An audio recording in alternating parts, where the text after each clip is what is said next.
Good morning students, class 11 वाले ध्यान दें। आचार्य की सभ्यता सरदार सिंह द्वारा रचित कुछ अंश हमने पढ़ा। आज उसके बाद का जो शेष गद्य खंड उसको हम पढ़ेंगे। आइए देखते हैं। बर्फ का दुपट्टा बांधे हुए हिमालय इस समय तो अति सुंदर, अति ऊंचा और अति गौरवान्वित मालूम होता है, परंतु प्रकृति ने अगणित शताब्दियों के परिश्रम से रेत का एक एक परमाणु समुद्र के जल में डुबो डुबो कर और उनको अपने विचित्र हथौड़े से सुडोल करके इस हिमालय के दर्शन कराए।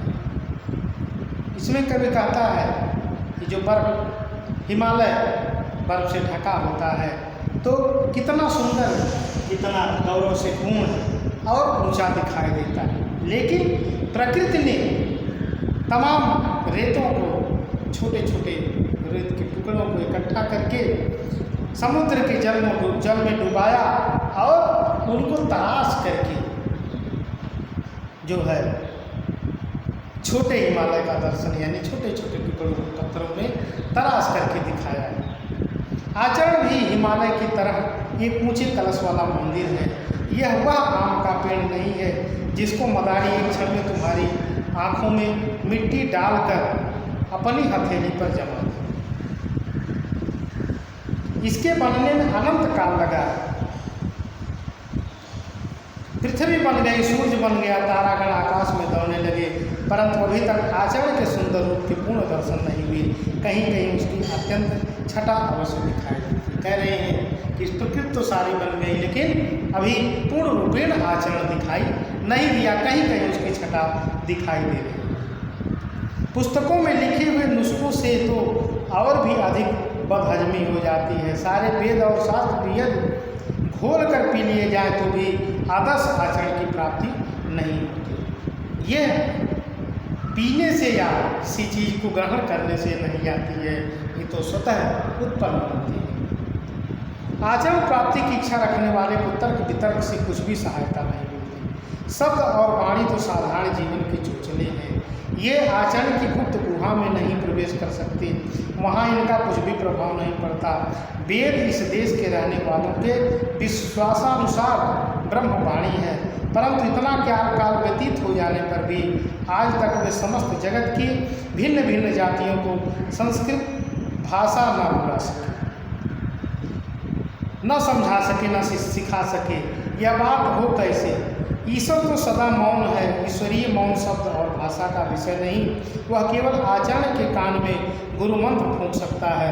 वह केवल ऋषि के दिल में वेद का ज्ञान उदय कर सकता है।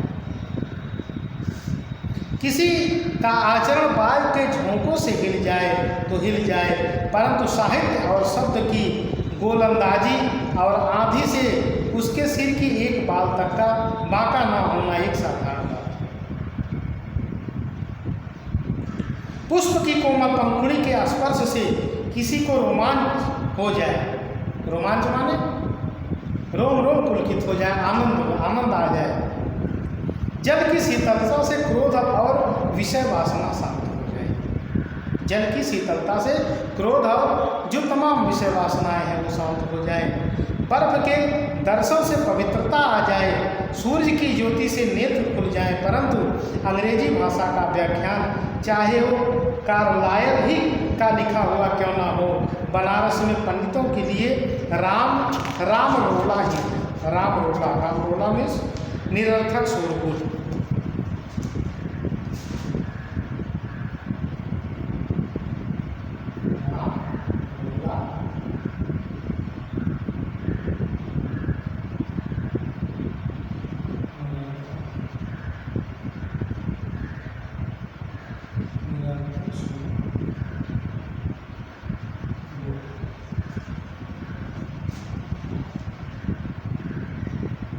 बनारस में पंडित अंग्रेजी भाषा का व्याख्यान चाहे वो कार्लायल ही का लिखा क्यों न हो, बनारस में पंडितों के लिए राम रोला ही, यानी जिनको इंग्लिश अंग्रेजी का ज्ञान नहीं है उनके साथ अगर अंग्रेजी का व्याख्यान दिया जाए तो वो उनके लिए केवल निरर्थक होता है, शोरगुल के समान होता है। इसी तरह न्याय और व्याकरण की बारीकियों के विषय में पंडितों के द्वारा की गई चर्चाएं और शास्त्रार्थ संस्कृत ज्ञानहीन पुरुषों के लिए स्टीम इंजन के फप फप शब्द से अधिक अर्थ नहीं रखते। ज्ञानहीन पुरुषों के सामने अगर संस्कृत के व्याकरण और बारीकियों को बताया जाए तो इंजन के फप फप के समान केवल होता है, उनके भेजे में कुछ नहीं पड़ता, उनके ज्ञान में कुछ नहीं जाता है। यदि आप कहें व्याख्यानों द्वारा, उपदेशों द्वारा, धर्म चर्चा द्वारा कितने ही पुरुषों और नारियों के हृदय पर जीवन व्यापी प्रभाव पड़ा है, तो उत्तर यह है कि प्रभाव शब्द का नहीं पड़ता, प्रभाव तो सदाचरण का पड़ता है, प्रभाव तो आचरण का ही पड़ता है। उनके सामने कितने ज्ञानवर्धक बातें आप बताइए, कितना ज्ञान की दीजिए, लेकिन प्रभाव तो केवल आचरण का ही पड़ता है। आचरण का प्रभाव पड़ गया तो साधारण उपदेश तो हर गिरजे, हर मंदिर और हर मस्जिद में होते हैं, परंतु उनका प्रभाव तभी हम पर पड़ता है जब गिरजे का पादरी स्वयं ही साथ। यानी हमको तमाम उपदेश मिलते हैं हर मंदिर में, मस्जिद में, गिरजाघर में, लेकिन हमारे ऊपर उसका प्रभाव नहीं पड़ता। प्रभाव तब पड़ेगा जब देने वाला स्वयं उसको अपने आचरण में ढाले, स्वयं उसका उस आचरण का पालन करे, तभी उसका विशेष प्रभाव सबके ऊपर पड़ता है। मंदिर का पुजारी स्वयं ब्रह्मर्षि होता है, मस्जिद का मुल्ला स्वयं पैगंबर और रसूल होता है।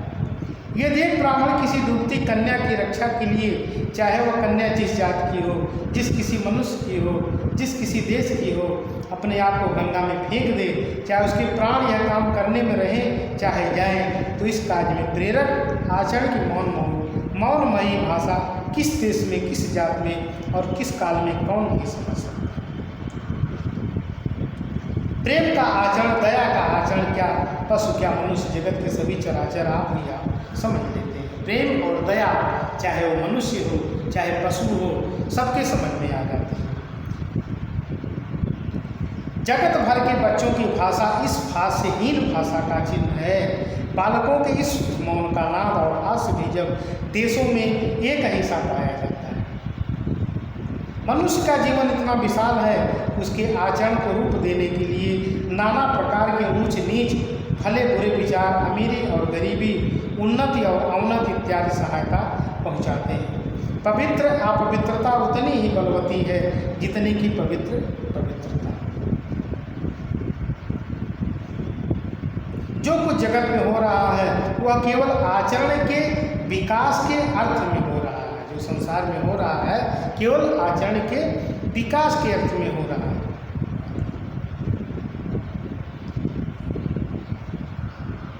अंतरात्मा वही काम करती है जो बाह्य पदार्थों के संयोग का प्रतिबिंब होता है, जिनको हम पवित्रात्मा कहते हैं। क्या पता है किन किन कूपों से निकलकर वे अब उदय को प्राप्त हुए हैं। जिनको हम धर्मात्मा कहते हैं, क्या पता किन किन अधर्मों को करके वे धर्म ज्ञान को पा सके हैं।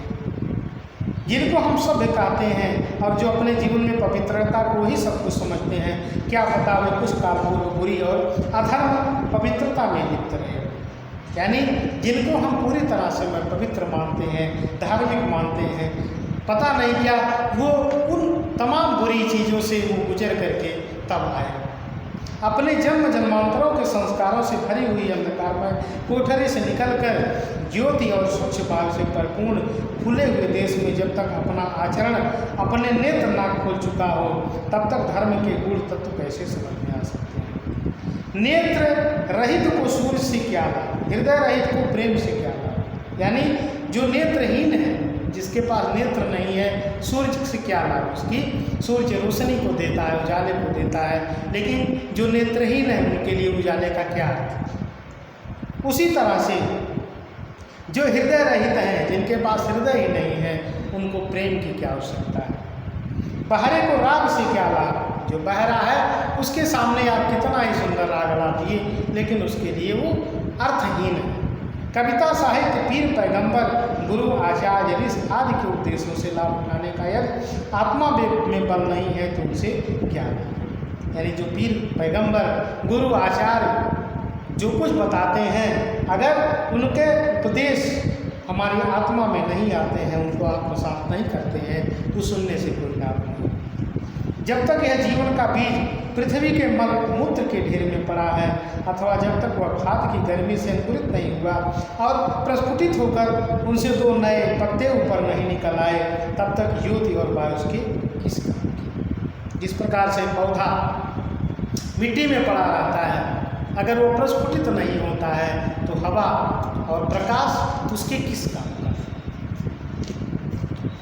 वह आचरण जो धर्म संप्रदायों के अनुच्चरित शब्दों को सुनाता है, हमने कहा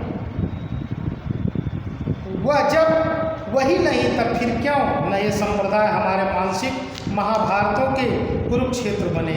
क्यों ना अप्रेम, अपवित्र, हत्या और अत्याचार इन संप्रदायों के नाम से हमारा खून करे। कोई भी संप्रदाय आचरण रहित पुरुषों के लिए कल्याणकारक नहीं हो सकता, और आचरण वाले पुरुषों के लिए सभी धर्म संप्रदाय कल्याणकारक हैं। सच्चा साधु धर्म को गौरव देता है, धर्म किसी को गौरवान्वित नहीं करता है। जो सच्चा होता है वो धर्म को गौरवान्वित करता है, धर्म किसी को गौरवान्वित नहीं करता है। बस आज यहीं तक, शेष अगले वीडियो में। धन्यवाद।